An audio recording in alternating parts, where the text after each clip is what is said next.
بسم اللہ الرحمن الرحیم۔ السلام علیکم ناظرین، آج میں آپ کو ایک اور اسلامی واقعہ کے بارے میں بتانے جا رہی ہوں جو کہ قارون کا واقعہ ہے۔ قارون حضرت موسیٰ علیہ السلام کے رضاعی بھائی تھے۔ چلیے واقعے کی طرف بڑھتے ہیں۔ قارون ایک ایسا شخص تھا جس کے پاس وہ سب کچھ تھا جس کی کوئی خواہش کر سکتا تھا۔ وہ امیر، طاقتور، خوبصورت اور ذہین تھا۔ وہ حضرت یوسف علیہ السلام کی اولاد تھے جو اپنی خوبصورتی اور حکمت کی وجہ سے مشہور تھے۔ وہ حضرت موسیٰ علیہ السلام کے چچا زاد بھائی اور رضاعی بھائی بھی تھے جنہیں اللہ تعالیٰ نے بنی اسرائیل کو فرعون کے ظلم سے نکالنے کے لیے بھیجا تھا، لیکن قارون اس کا شکر ادا نہیں کر رہا تھا جو اللہ نے اسے دیا تھا۔ وہ مغرور اور لالچی تھا۔ وہ اللہ اور اس کے رسولوں کو نہیں مانتا تھا اور اس نے حضرت موسیٰ علیہ السلام کے احکام کو نہیں مانا تھا۔ اس کا خیال تھا کہ اس کی دولت اس کے اپنے علم اور ہنر کا نتیجہ ہے اور اس نے اس پر اللہ کے احسان کو تسلیم نہیں کیا۔ اس نے غریبوں اور نادار لوگوں پر بھی ظلم کیا اور ان کو احساس کمتری دلانے کے لیے اپنی دولت دکھا دی۔ قارون کو دوسری دھاتوں سے سونا بنانے کا خاص ہنر تھا۔ اس نے یہ ہنر حضرت یوسف علیہ السلام سے سیکھا جنہوں نے اسے کیمیا کے راز سکھائے، لیکن قارون نے اس علم کا غلط استعمال کیا اور زیادہ سے زیادہ سونا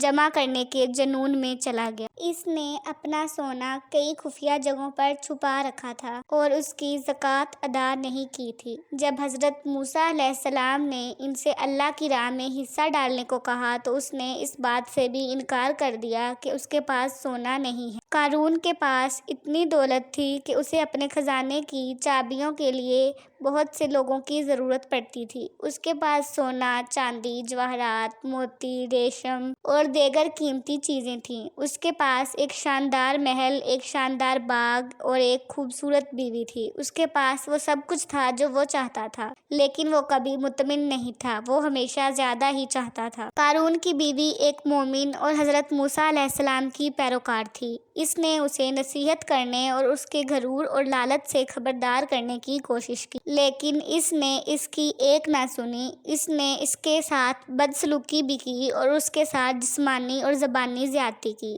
قارون کی بیوی نے اللہ تعالیٰ سے دعا کی کہ وہ اسے اس کے برے کاموں سے بچائے۔ اللہ نے اس کی دعا قبول فرمائی اور اسے قارون کے عذاب سے بچا لیا۔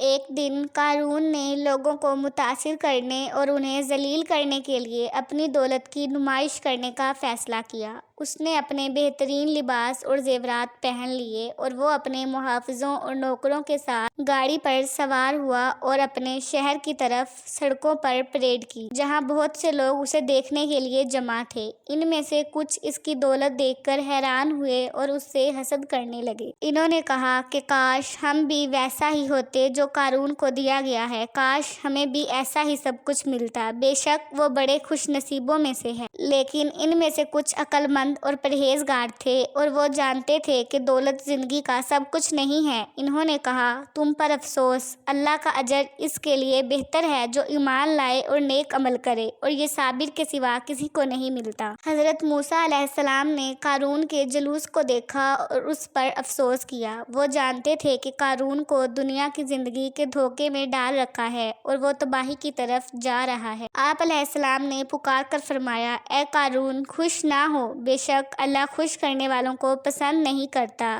لیکن اللہ نے تمہیں جو کچھ دیا ہے اس کے ذریعے آخرت کا گھر تلاش کرو اور نیکی کرنا مت بھولو جس طرح اللہ نے تمہارے ساتھ بھلائی کی ہے، اور زمین میں فساد نہ کرنا، بے شک اللہ فساد کرنے والوں کو پسند نہیں کرتا۔ لیکن قارون نے حضرت موسیٰ علیہ السلام کی بات پر کان نہیں دھرا۔ اس نے تکبر سے جواب دیا، مجھے یہ صرف علم کی وجہ سے دیا گیا ہے۔ اس نے حضرت موسیٰ علیہ السلام کو بھی چیلنج کیا کہ اگر وہ واقعی اللہ کے رسول ہیں تو انہیں اللہ کی طرف سے کوئی نشانی دکھائیں۔ اس نے کہا، اگر اللہ مجھے سزا دینا چاہتا ہے تو اسے خود آسمان سے اترنا پڑے گا۔ اللہ نے قارون کی بات سن لی اور اس کا چیلنج قبول کر لیا۔ اس نے اس کے لیے ایک ایسی سخت سزا بھیجی جس سے نہ کوئی بچ سکتا تھا اور نہ رک سکتا تھا۔ اس نے زمین کو کھول دیا اور قارون اور اس کے خزانے کو، اس کے گھر اور اس کے حامیوں حامیوں کے سمیت نگل لیا۔ کوئی اس کی مدد کر سکتا تھا اور نہ ہی اسے اللہ سے بچا سکتا تھا۔ جن لوگوں نے اس واقعے کو دیکھا وہ خوف زدہ اور حیران ہوئے، اور انہوں نے محسوس کیا کہ اللہ سب سے زیادہ طاقتور اور سب سے زیادہ انصاف کرنے والا ہے۔ انہوں نے بھی قارون کے انجام سے سبق سیکھا اور اللہ کی رحمت اور ہدایت کا شکر ادا کیا۔ اس طرح اللہ تعالیٰ نے قارون کو اس کے غرور اور حرص کی سزا دی۔ قارون کا خزانہ کی کہانی ہمیں سکھاتی ہے کہ اللہ نے ہمیں جو کچھ دیا ہے اس کے لیے شکر گزار بنیں اور اپنی دولت کو اچھے طریقے سے استعمال کریں، نہ کہ اس طرح جس سے بدعنوانی یا ظلم ہو۔ یہ ہمیں دنیاوی چیزوں سے وابستہ ہونے سے بھی خبردار کرتا ہے، اور یہ واقعہ ہمیں یاد دلاتا ہے کہ اللہ ہی ہمیں نقصان سے بچا سکتا ہے۔